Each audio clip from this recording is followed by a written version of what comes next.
Good morning friend. Chem Quest Academy में आपका स्वागत है।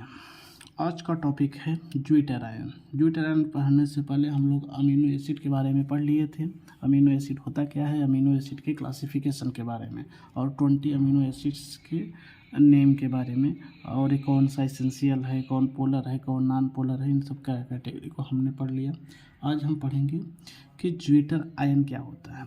जैसा कि दोस्तों हम जानते हैं कि अमीनो एसिड में एक साइड चेन, एक एमीन ग्रुप और एक हमारा क्या होता है, कार्बोक्सिलिक ग्रुप होता है NH2। इन दोनों फंक्शनल ग्रुप के प्रेजेंट होने के कारण इनमें क्या होती है, एसिडिक और क्या होती है और बेसिक प्रॉपर्टी क्या होती है, कुछ ना कुछ आ जाती है। जब इसमें क्या होगी कि उनमें फेयरली लो होती है जरूर बेसिक प्रॉपर्टी और एसिडिक प्रॉपर्टी, लेकिन इसमें कुछ उपस्थित होती है। अब इनकी सॉल्युबिलिटी की हम बात करें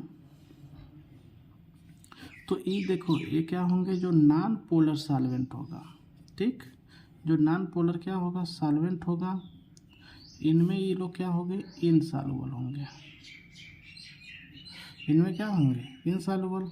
और जो पोलर सॉल्वेंट होगा इसमें क्या होंगे, सॉल्युबल होंगे, ठीक। अब पोलर में क्या होंगे, सॉल्युबल होंगे।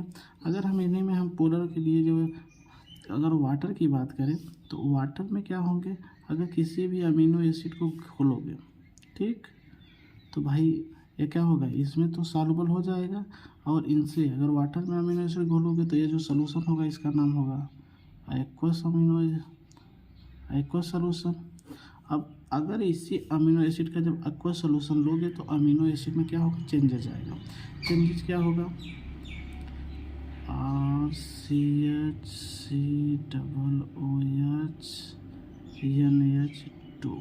इनका जो कार्बोक्सिलिक एसिड होता है ये चेंजेस होते हैं। मतलब कार्बोक्सिलिक एसिड जो होगा वो क्या होगा, यह ग्रुप चेंज होकर कन्वर्ट किस में हो जाएगा, कार्बोक्सिलेट आयन में, ठीक। और क्या होगा, जो एमीन ग्रुप होगा NH2 ये कन्वर्ट हो जाएगा किस में, NH3 प्लस में।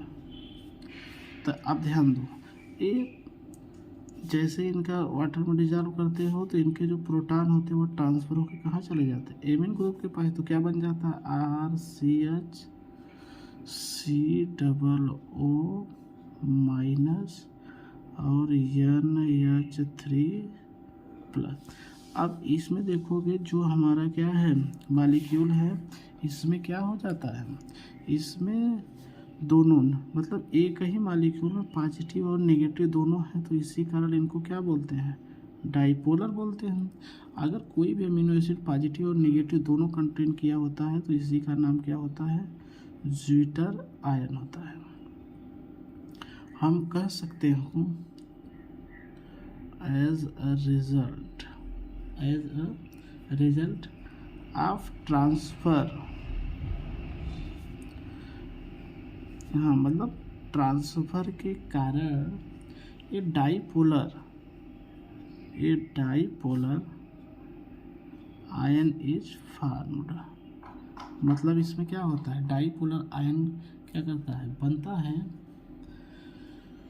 और जो क्या करेगा, विच कंटेन, जो कंटेन किया रहेगा, क्या कंटेन किया रहेगा, विच मतलब कंटेन बोथ पॉजिटिव एंड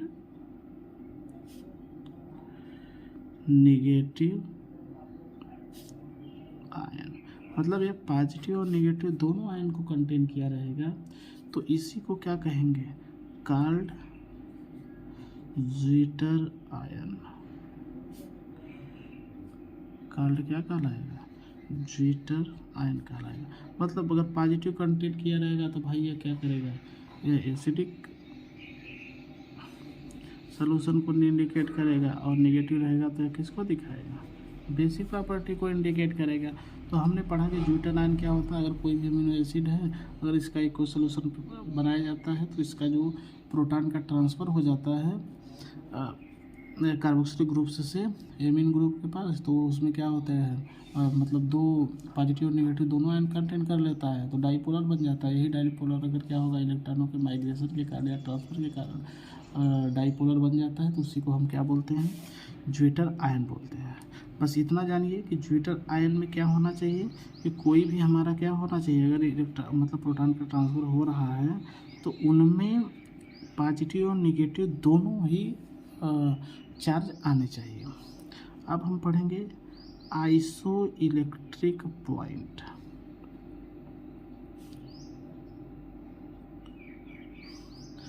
अब हम जानते हैं कि यह जो ज्विटर आयन होता है NH3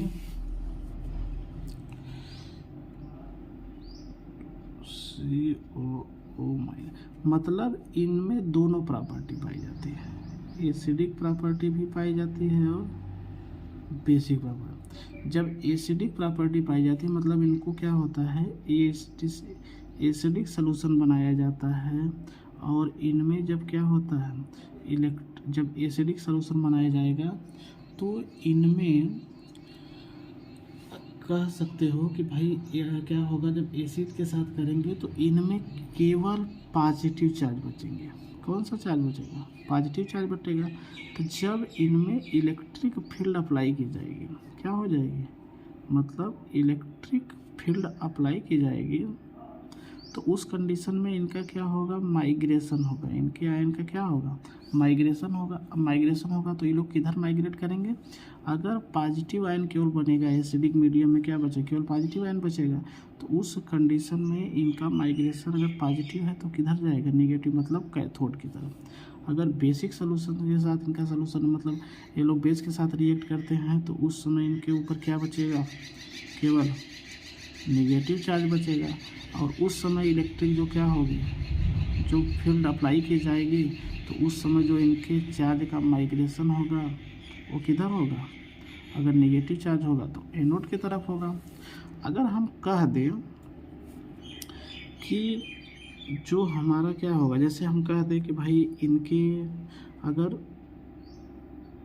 बेस के साथ इनका क्या किया जाए, रिएक्शन कराया जाए, तो बेस के साथ जो रिएक्शन कराओगे, जो NH3 प्लस ग्रुप है ये कन्वर्ट हो जाएगा NH2 ग्रुप में, ठीक, NH2 ग्रुप में कन्वर्ट हो जाएगा। तो देखो हम कैसे लिख सकते हैं, RCH मतलब साइड चेन हो गया NH3 प्लस CO⁻।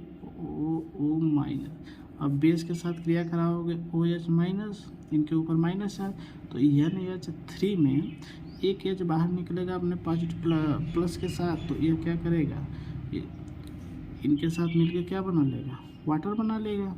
तो हम कह देंगे कि यह क्या हो जाएगा, RCH NH2 और CO⁻, केवल क्या बनाया, नेगेटिव आयन को कंटेन किया है। किसको कंटेन किया है, नेगेटिव आयन को कंटेन किया है। अगर नेगेटिव आयन को कंटेन किया है तो अगर इसी के ऊपर क्या कर दिया जाए, इलेक्ट्रिक फील्ड अप्लाई कर दिया जाए, तो भैया ये क्या होंगे, इनके इलेक्ट्रॉन का जो माइग्रेशन हो जाएगा वह किधर हो जाएगा, वह एनोड की तरफ, ठीक। अगर यही हम क्या कर दें, एसिड के साथ रिएक्शन कर दें, एसिड के साथ रिएक्शन करेंगे तो इनमें जो कार्बोक्सिलेट आयन है वो कन्वर्ट हो जाएंगे किसमें, कार्बोक्सिलिक एसिड में। मतलब अब ध्यान दो, इनमें कह सकते हो कि RCH NH3 प्लस CO⁻।